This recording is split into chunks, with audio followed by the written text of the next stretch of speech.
Ascension Group, you guys can see the company behind me. I'm the principal there, and really over the long term, right now our main focus is family office, wealth management, private client services for people that have large allocations to digital assets. But over the long term, we want to be involved in a lot of different progressive tech.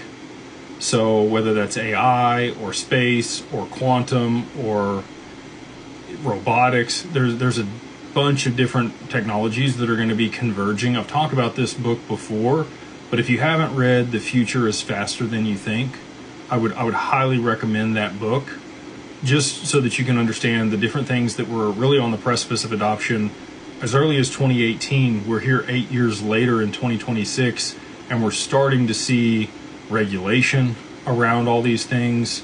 AI is a big piece of that. You had David Sachs as the AI and crypto czar there for Trump's cabinet, and now we have Patrick sitting in the crypto side of things. I don't know that David is just moved on specifically to AI, or if he's moved into a different role and away from government affairs.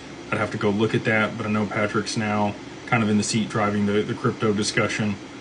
We've got the Clarity Act being marked up this week. Exciting to see that. You've got a lot of large banks and Ripple there in DC tomorrow, having continued conversations around that.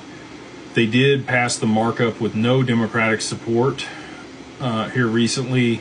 So unless they do get some Democratic support there in the Senate, I think it's highly unlikely that you're going to see the Clarity Act passed in the short term.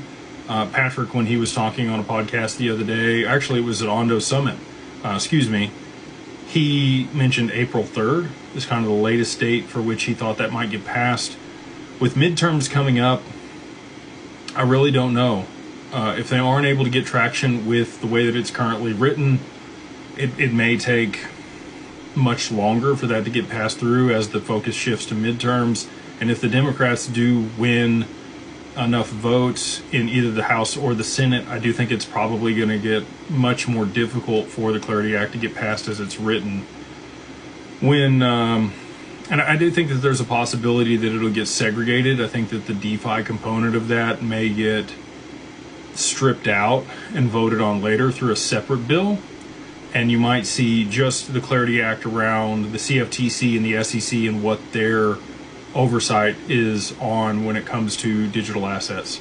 So allegedly, this person says on TikTok, I think that there's probably going to end up being 3 different crypto bills. We had the